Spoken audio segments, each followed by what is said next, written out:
所以今天有3个部分的主题哈，那这3个部分的主题其实就是3部曲啊，就是说你怎么去区分这些客户，找到客户真正的，先把他客户区分出来，区分出来之后，你就会有不同的行销工具。我先解释一下这个客户区分哈，这里的客户的区分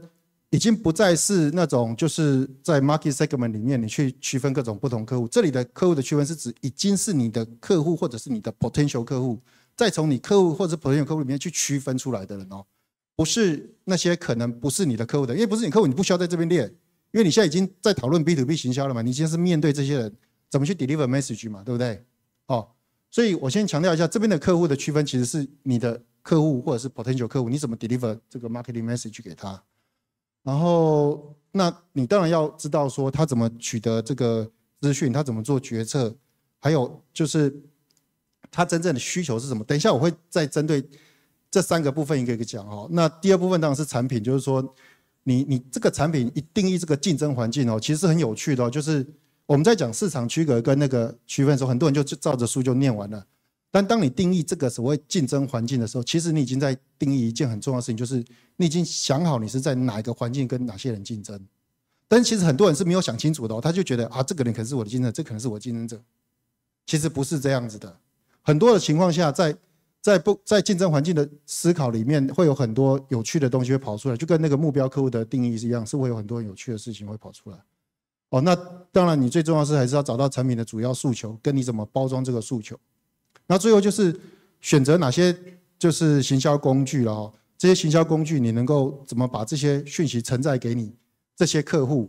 你最后出来的这几个诉求哈，其实会针对你的不同客户会有不同的诉求哦。也就是说，你去客户大小是不一样的话，他的专业度不一样，你的客户不一样，你不可能。我先讲，你不可能有一个行销活动，只要一个活动可以打动所有的人，没有这种事。因为把你所有客户他要的需求的内容就不一样，他去 access information 的方式也不一样，所以没有这种事情存在。一定是你把它分析出来之后，然后你最后决定说，你有哪几种行销活动要做，哪几种是针对哪几个客户，然后你要分别放置多少的力量在不同的地方。这样可以哈。那我们先讲第一段哦，客户分析。客户分析是这样，我刚才讲说这是既有的客户嘛哈。那我以我公司为例哦，这现在我是以我现在已经开始以我公司为例了，所以我现在以公司为例，我现在就很简单，我区隔因素就是它的规模多大。大规模的公司通常人比较专业，然后有很多决策者，然后小公司可能就是人比较少。他希望你给他的讯息就是完整的讯息，然后最终使用者产品，啊，那再来就是他是自己有品牌，还是他是一个代工的厂商，哦，那这个就是说，譬如说像 HP 啦跟 Dell， 它就是品牌商嘛，那贴牌商可能就是像大家常常听到，最近常听到像什么伟创啦、那个伟影啦，或是 Inventec 啦，那个广达，他们最近变得好有名，因为他们因为 ChatGPT 那个 AI 的关系。哦，它大概就是属于我在这边讲贴牌商，经销商其实就是一般在各个国家 locally 里面的经销商。那所以当我把这些客户写完之后，你会发现说，哎，这几个客户好像取得资讯的内容不一定是一样，然后取得的方法不一定一样。没错，它其实本来就不一样。哦，等一下我会再解释一下我们这个 message 怎么 deliver。第2个客户的需求，其实这几个客户，你可以想 HP 的跟 Dell 的需求一定跟local 经销商不一样 ，HP 跟 Dell 的需求哦，可能会是比较，就是他需要的东西可能是比较专业，然后他会知道比较 architecture wise 的东西，他要比较 advanced 的东西，他要你更多的细节。但一般的经销商可能要你就你就给我直接告诉我怎么用就好，怎么买就好，我可能不需要知道这么多东西了。好，那所以你会看到客户的需求其实会有不一样哦，有的是需要你产品跟研发的能力，有的需要你的是制造的产能，就是可以随着不同时间，有时候增加你的产能，有时候像 iPhone 一样嘛 ，iPhone 就又准备要 launch 了，它到9月的时候，它大概7月，大概过完暑假的时候，它就开始找人嘛，然后在7、8月开始把产能拉升上来，然后9月的时候产品 launch， 然后就开始出一部分的货嘛，那所以它可能是平常的时候一天只生产50万只，等到要 launch 前，可能一天要生产200万只。所以他就会说你要有这种那个弹性扩充的产能，或者是说你要能够帮我做全球的运筹，就是我在一个地方制造，你可以帮我出货到美国啦、欧洲啦，或者是亚洲各个不同的 data center。这大概就是客户不同的需求嘛。那最后就是说，其实上面是比较 macro， 就是说你从概略上看说，这是个什么样的客户，他有什么样的需求。底下是那个 key decision maker， 这个 key decision maker 他做了什么事情，他为什么要这样做，这是你在了解一个客户中很重要的一个关键，就是说，当你知道这些人之后，你就会想说，那在这个里面做决策的人，他的决策模式是什么？他是自己决策呢？他群体决策呢？他决策因素是什么？是产品技术啊，还是你的售后服务呢？还是你的给他 service 的能力？那他收集资讯呢？是从现在好，我先讲，就是现在大家都知道嘛，你连买一只手机你都会上网搜寻，所以现在网络一定是 key 中的 key， 这个大家都不用讨论啊，不管是什么时代，像未来也是一样，因为你任何的 information 要做决策都要这样，所以网络一定是第一名。但有一件很重要的事情，就是那个专家论坛。其实，在越大的客户，他越仰赖专家论坛，他不会去乱搜寻，他只会搜寻专家论坛。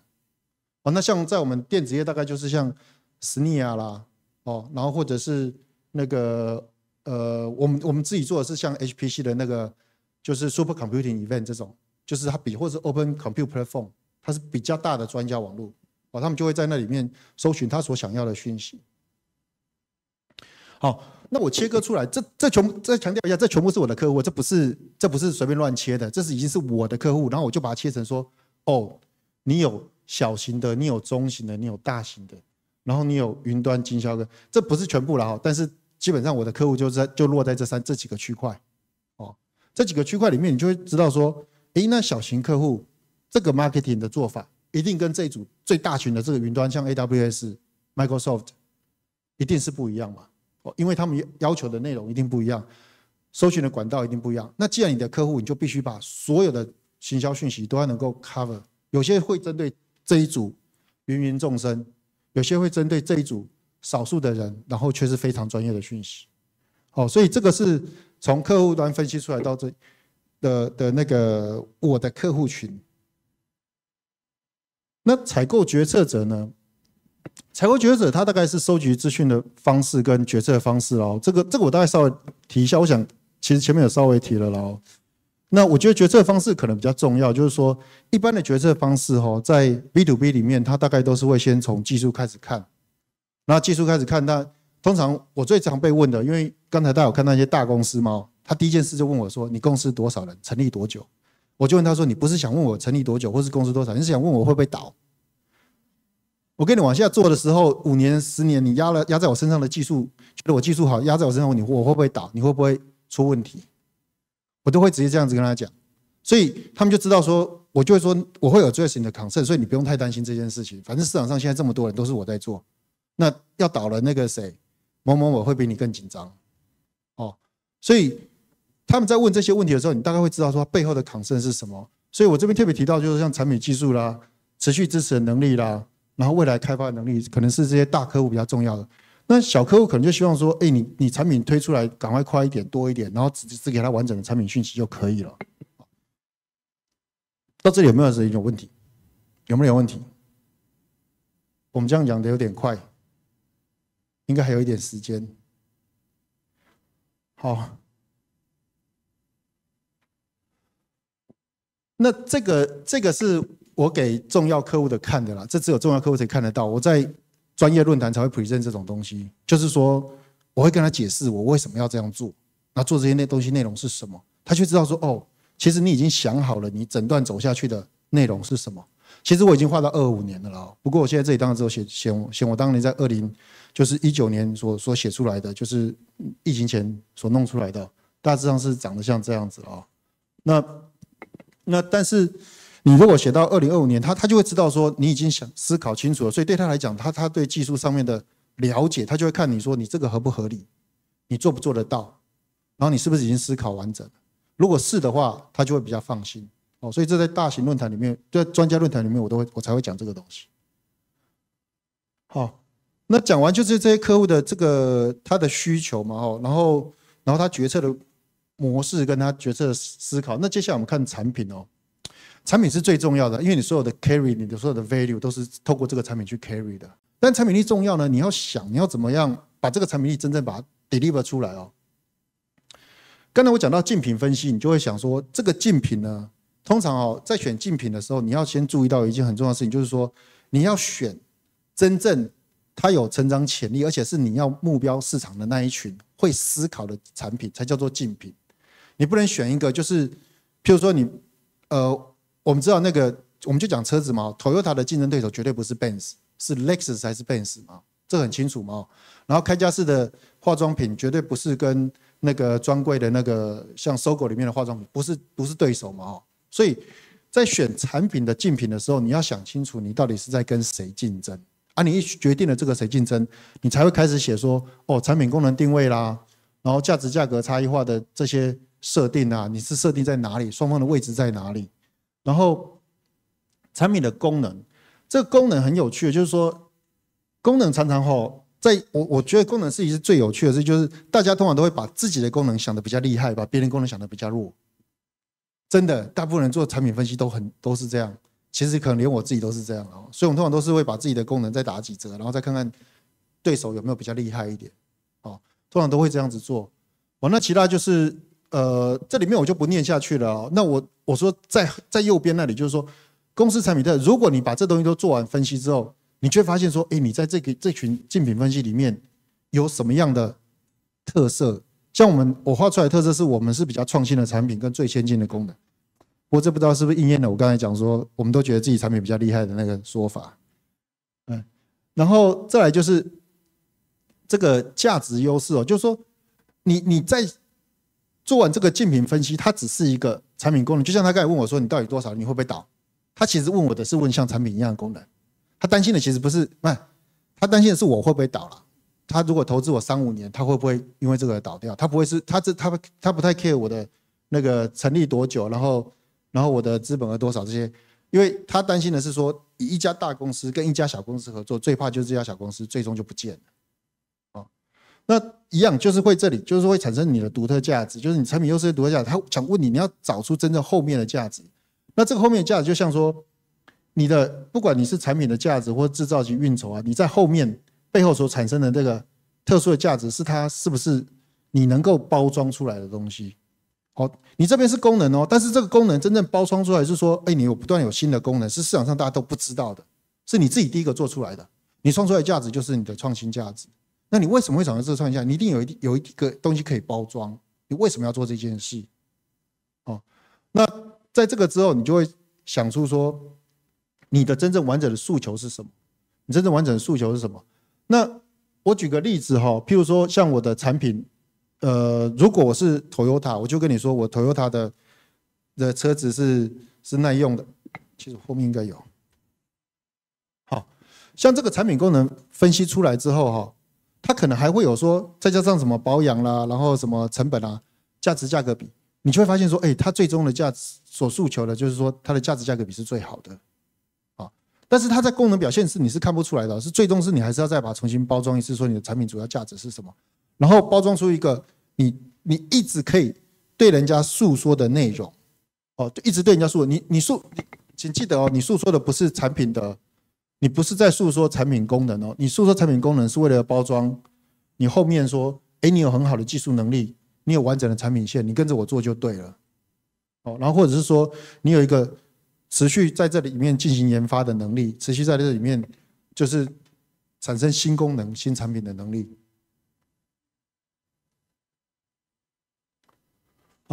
那所以我这边所分析出来就是说，如果以我公司为例我大概是以什么样的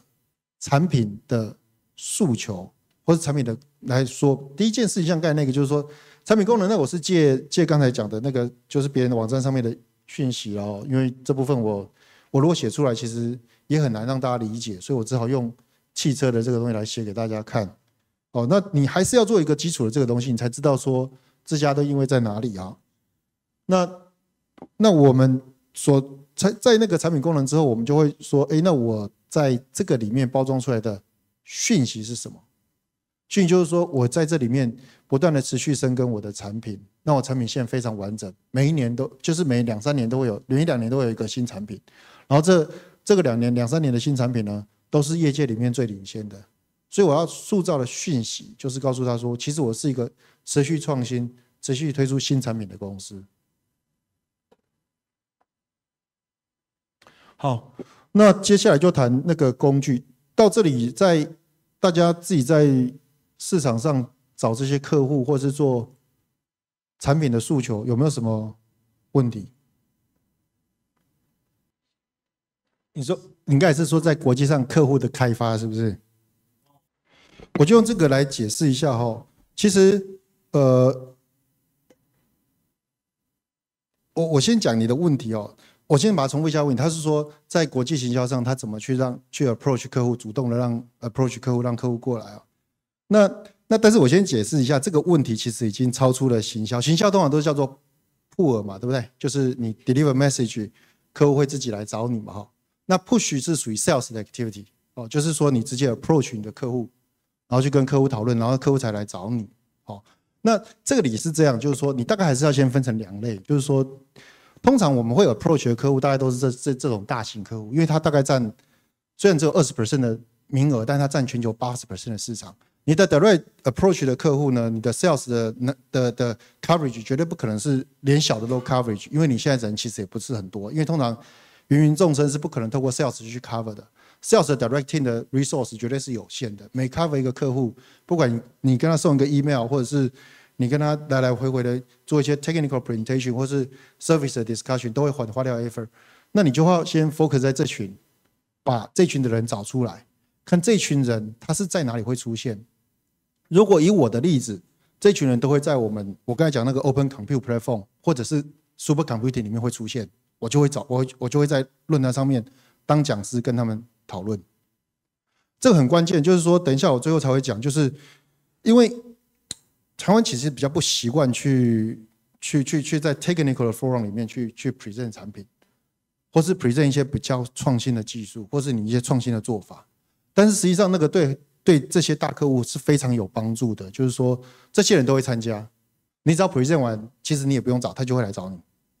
对，哦，所以你可能要找到一个你们比较大的一个专家论坛，因为那些大客户大概都会在专家论坛里面做一些出现，他们都会出现在那里面。那在那里面就容易找到他们。其实这个大概就是真正的品牌形象，大概都在最后面这一个了。就是说产品特色出来之后，你用这个东西去包装你的那个品牌跟你公司的形象。其实那个形象不会是透过一个是像意象的活动，而是真的透过你去谈你的产品，谈你的制造能力，谈你的运筹能力，来形塑你在这几个方面有些什么样的能力。哦，大致上是这样子了。那因为我先讲哦，我们做的产品是像 B to B 的这种像伺服器的东西，所以我们是很理性的这种很硬的东西。但当然，你可能如果是像做 cosmetics， 做化妆品啊，或是做一些其他东西，可能会有一些比较意向上的东西，那个可能就不在我们这边讨论的范围内了。好，那接下来我们就看说。你有了这些目标客户嘛？你知道客户的需求了，然后你有一个自己的产品，你也知道自己产品的特色跟利益，那你就要想，那你要怎么样把这些讯息透过什么样的方式 deliver 出去哦？我先讲哦，第一件事最重要的哦，其实还是 SEO， 我认为还是 SEO， 因为就像我跟那些大公司见面哦，他知道我的公司之后，他也不会当场就跟我换名片，他只会去 LinkedIn 上面找我，去 LinkedIn 上面找我的公司，就这样，然后再从那里回来找，那你当然又回到 SEO， 他有时候也忘记我的公司是谁，他就知道说哦 ，Brian Pan Composable Solution， 他就找到了，那个其实就是 SEO 某种程度的能力，他也找到我公司了。他说哦，对对，我当时听的就是这家公司，哦，所以我觉得第一件事情哦，不是因为今天在起跑的场子，而是我有跟那个波迪哥讲过，就是我们在任何困难的时候，我们都永远 keep 不住他的行销费用。因为行销真的不能做短期，你要做长期的，就是说，它会让你这是在你的所有的，因为你现在所有的 professional user， 第一件事情就是上 Google， 几乎都是啦，几乎没有不是的，哦，就算是他们会在专业 forum 出现，他们也很常上 Google， 好，所以这个部分我觉得是第一个最重要的事情。那当然，你网站上面，我们讲一个网站嘛，哈，你大概会思考一件事情，就是说，你网站是从客户销售前。哦，他去资料的搜寻，销售中他就要找出什么样最适合的产品组合，还有哪些配件，然后哪些组件，都是在你的网站上面完成嘛。那最后当然你也希望说，最好的时候是连售后服务也都能够在网站上，所以你可能就会有一些，譬如说像产品讯息啦、使用情境啦、部落格啦，或是客户留言还有联络方式嘛。这就会在你跟客户做 interface 的这个网站，把这些事情都 cover 进去。我觉得你从售前、售中、售后都能够在这上面做。那现在因为科技的进步，这个已经比较容易了。过去你还要很多大量人力介入，现在可能透过 generative AI 就比较容易做到这件事情。那第二个部分其实就是影片，这个影片很有趣哦，就是说我用了之后才发现一件有趣的事，就是当你放上去之后，你2年之后还会有人来找你。也就是说，你放上去，你可能像我们这个影片怎么产生的？我们就是线上发表会，就是我们的 webinar， 我们线上发表会，发表会只来10个人，然后就觉得好可怜的，我怎么准备这么久，然后我英文练习了，然后又做了 demo， 又叫整个公司大家都动起来，然后最后只有10个人在线上。其实这个很正常，你看那些大公司的人，他不会在线上等你的，他是有空的时候才会去点一下说，这个影片我有兴趣看一下，是他们的，这个是我要的东西，就会来找我们。所以这个影片在线上发表会的时候，其实是我们就顺便录下来，录下来之后我们就把它放上去。那当然我们都会放他们很有兴趣的东西，比如说新产品的发表啦，它的使用情境就会打到它的痛点，它怎么使用的情境，或者说一些特殊的 performance 的结果，就他想要知道的内容我们大概就会把这东西放上去。那另外还有一个就是比较重要，就是那个专家会议或是专业的演说这个部分就是说像我刚才特别解释，像我们在 SNIA 啦 Open Compute， 我大概每一年都会去讲一些东西所以讲那些东西大概就是跟大家讲技术的交流，你会在那里面碰到几乎所有大客户的人都出现，也就是他们因为他们要知道制定，他们要知道技术的趋势，他们都会参加，所以在那里面但是当然这个部分有一点 challenging， 就是说你要必须有把握说你做出来的东西是比较 leading 的，然后能够在这里面讲出一些东西。那这件事情在我过去的内容，就是我从2018年开始讲嘛我现在回去看我2018年、19年，我觉得我讲的真的是像个笨蛋，乱七八糟讲。因为现在就不一样了，现在我就讲得很清楚，我就会讲把整个技术内容，因为这种专家网络的演讲因为他们都是属于像 Meta 啦，或者是 Google， 他们都会养一群 research 的 people， 他跟 IBM 以前养 research 的 people 不一样 ，IBM 养 research 比较过去都是很 generic 的，就是什么都可以做但是你讲这些大厂养的人，他是只做他自己将来要用的 application， 譬如说他可能是 AI 的东西，他可能是 hardware architect， 他可能是那个就是他对一些 chipset 的 chiplet 之间的所以他们是很 targeting 的。你去参加这里面的东西，其实基本上就是非常 targeting， 因为那就是你的客户了。所以这是我很建议大家去做。不过因为东方人很不习惯在那上面讲，大部分讲这些规格、讲这些制定的都是白人了。其实现在有一些印度人也很多了，但黑人跟黄种人很少，非常少，几乎没有。那这个是我很建议，就是大家如果你是在 IT 产业要去做的话，其实可以做这个了。那展览的话，当然也有帮助，但是展览现在帮助越来越少，越来越少尤其是我看这几年真的是从20年前，就是大家先把那个15年前先收掉 Context4， 然后再收掉那个 CeBIT， 然后 CES 现在也变得不像以前讲的 CES 都已经不像是我们大家认为的展览那还有另外一个东西，就是生态系的合作。生态系合作很简单，生态系合作也很重要。生态系合作是这样，就是我们是一家小公司，我必须站在巨人的肩膀上，所以我在做很多 activity 的时候是 Intel 办的 activity，Intel 找我，然后我跟 Intel 跟神送共同发布那个 news， 那大家就会看到，因为是他们那些大厂们自己有去买那些就是 e-news 的那种 channel 嘛，所以就会全部都露出。我自己做的可能只有露出在5个，他们做的就露出在20个里面。哇，你就想说，而且那20个里面可能前5个跟前10个是我从来没看过的，就不是我讲说不是没看过，是我常常看到，但是我从来不会在那里面露出的。如果我自己做的话，所以你一定要 leverage ecosystem 的力量，尤其是大厂的力量。